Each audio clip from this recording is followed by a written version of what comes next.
Are you a retail investor who is looking for short term investment options?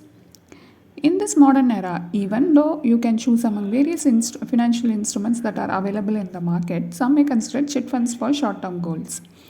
Chit funds are one of the oldest investment instruments that originated in the 18th century and account for 60% of rural savings. In this video, let us analyze whether investing in chit fund is beneficial or not and also compare chit funds with mutual funds in terms of risk and return. Welcome to holisticinvestment.in. How do chit funds work? A chit fund is a savings scheme where a group of individuals come together and contribute a certain amount of money at regular intervals. The funds are then distributed among the group, typically on a winning lot or bidding basis. Let us consider Mr. X pools 10 of his friends or relatives whom he trusts and create a group. They owe to invest rupees 10,000 for a period of 10 months. Mr. X is the organizer of the group who takes up the commission every month as he takes responsibility for collecting the money from the group. On the designated date, the group meets and the bidding is conducted. The one who quotes the lowest wins the bid. That is, rupees 10,000 into 10 is 1 lakh. For this 1 lakh, let us assume 3 people bids. The first person bids for 85,000, the second bids for 80,000 and the third bids for 70,000. So for the first installment, the winning bid is 70,000. Now let us look at the advantages and disadvantages of chit funds from investor perspective. Advantages: people from lower income households can also participate. Chit funds help in accumulating corpus for short-term financial needs. If you win the bid, this amount can be used to repay any loans or can be used for any personal financial needs. The returns are not subjected to market risk and volatility. The bidder receives the money instantly without any delay. In personal and business loan, delays and paperwork are inevitable. You definitely make some returns when you invest in chit funds, as the discount is shared with all the participants. Disadvantages: just in case the organizer swindles the corpus at some point in time, all the investor will be at loss. There have been cases where the organizers have defaulted and all the people who have invested go empty handed.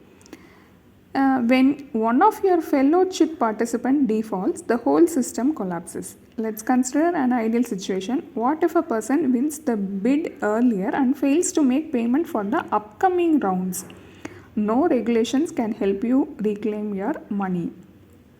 So far, we have discussed about the chit fund. Now, let us shift our focus to mutual funds. How do mutual funds work?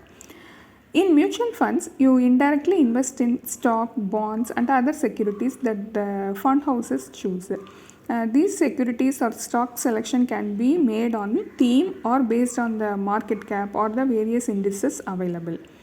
When you invest, units are allotted based on the mutual fund's net asset value (NAV). When the value of the underlying securities or stocks grow, the NAV also increases, thus helping in generating capital appreciation.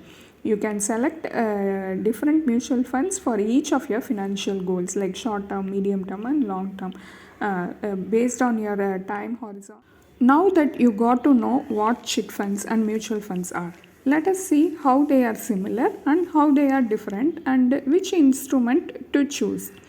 First, let us look at similarities. Both mutual funds, that is short term debt funds, and chit funds offer good short term investment options for financial goals less than 1 year. Both short term mutual funds and chit funds offer a good solution. Next, chit funds and mutual funds both pool in their money from their participants and buy stakes in the case of mutual funds or put them in pots for bidding in case of chit funds. Now, differences. When it comes to regulation, mutual funds are highly regulated by SEBI, whereas there is no such regulation in chit funds. There is no regulating authority in chit funds. In returns point of view, the mutual fund returns depends on the underlying asset, but in chit funds, the returns are based on the bids. In mutual funds, the commission in the name of expense ratio varies from fund to fund, ranging from 1% to 1.5%. In chit funds, the organizer commission is typically around 5%. The probability of default in mutual fund is 0, but the probability of default in chit fund is high. Risk reward relationship. When things are going fine, there is no risk in chit funds, but the credit risk is high from both the ends, that is, participant and organizer. Are you ready to take this risk for a mediocre return? Definitely not. In chit funds, the risk and return are not proportionate. The risk is high in mutual fund investments as well, but the probability of yielding good return is also high. The risk and return are proportionate, so it is worth to take the risk in mutual fund. Compounding effect. Mutual funds are better known to compound easily when invested over a longer period of time. The compounding effect increases with the increase in your investment horizon for your every SIP. But on the flip side, just ask the same question to yourself. Do chit fund investments offer any compounding effect like mutual funds? The answer is no. The money is usually withdrawn once the chit is closed. Chit funds increases forced spending rather than compounding, which is the essence of investing. Next, grievance redressal. There is a striking difference between a mutual fund and a chit fund when it comes to grievance redressal. In mutual funds, you get the money invested even if the fund houses closes down the fund. That is because of the regulation in place for mutual funds. Is there any authorized regulatory body like SEBI which help in such complaints from chit funds? Absolutely none. All of us would have heard about the 6 debt fund closure of Franklin Templeton some years back. These debt funds had a combined AUM of about 25,300 crores.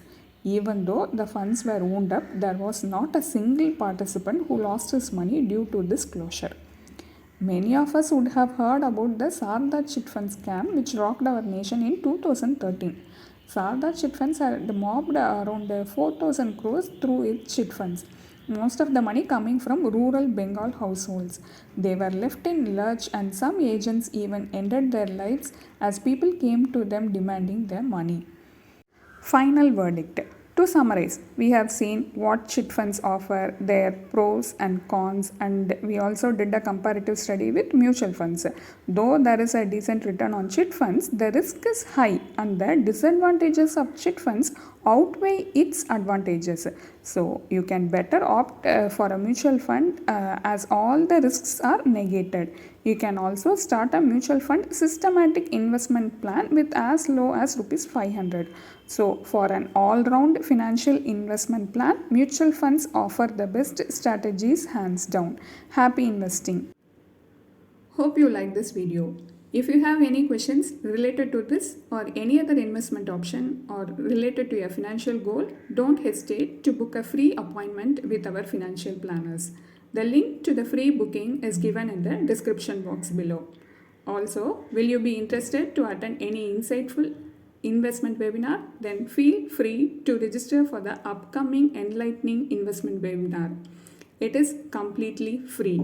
The registration link for the upcoming webinar is also given in the description box.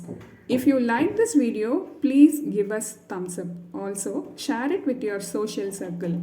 If you haven't subscribed our YouTube channel so far, please subscribe now.